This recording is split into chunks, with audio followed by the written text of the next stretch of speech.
My name is Eve. I was looking for a job to cover my university expenses.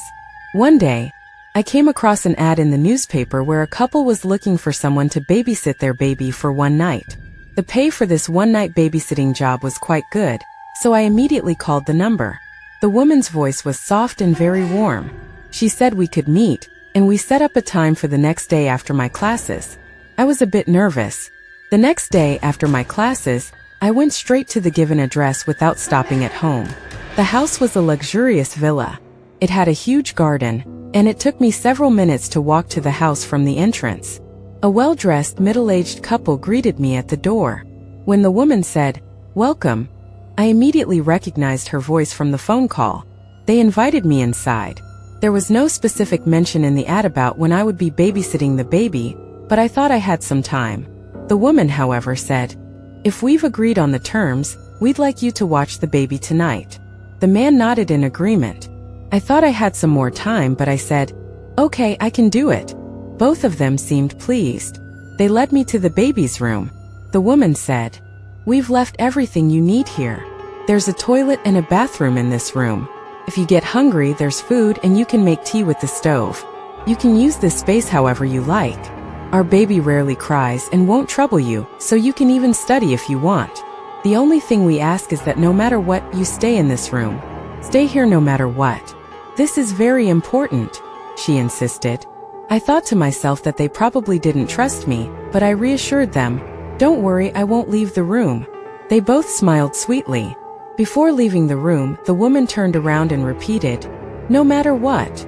Although my pride was a little hurt, I understood. After all, they didn't know me. They left and I started taking care of the baby. After a while, the baby fell asleep. Then strange sounds began to come from outside the room. At first it sounded like dogs barking, but they had mentioned they had dogs, so I ignored it. However, soon I began to feel cramps in my stomach. I was starting my period, and the cramps were unbearable as usual. I wanted to make some tea to relax. Just then I heard the sound of a dog trying to force its way through the door. As I hesitated whether to open it, the woman's warning echoed in my mind. No matter what, I decided not to open the door. As my cramps worsened, the dog's attempts to break through the door grew more intense. It was so strong that the heavy door shook with every blow. The dog, which had initially been barking softly, was now howling, growling, and making strange noises.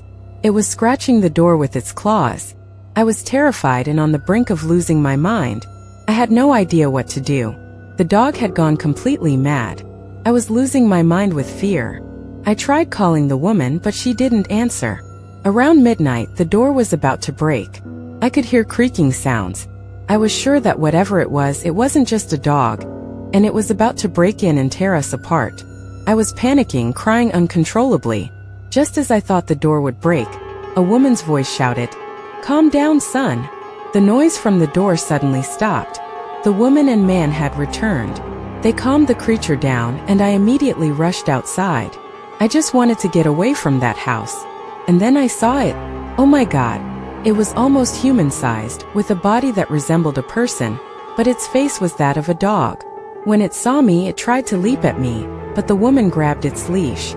Then she told her husband, "Take it out of the house." As the man escorted me out, he seemed calm, but he was trying to explain. He can't stand the smell of blood, I guess. There was no logic in this explanation at all, but I kept walking, glancing behind me, afraid that the creature would come after me. The creature shrank, and finally turned into a small toy dog. Its barking returned to normal. The man said, "You should have told us about your period." I looked at him in shock. He added, "Sorry, we should have asked." They still hadn't realized how abnormal the situation was. Then the man said, "Let me take you home." I never declined. After such a strange night, I couldn't possibly go home alone at that hour. When we arrived at my house, just as I was about to get out of the car, the man asked, "Will you come again next week?" I replied, "Sorry, but after what I saw tonight, I don't think I can go back to my life. I will never return." He said he was sorry to hear that, and handed me an envelope with money in it. "If you change your mind, please let me know. We never meant to hurt you. We're sorry for what happened," he said before leaving. I never went back. But that creature never left my nightmares.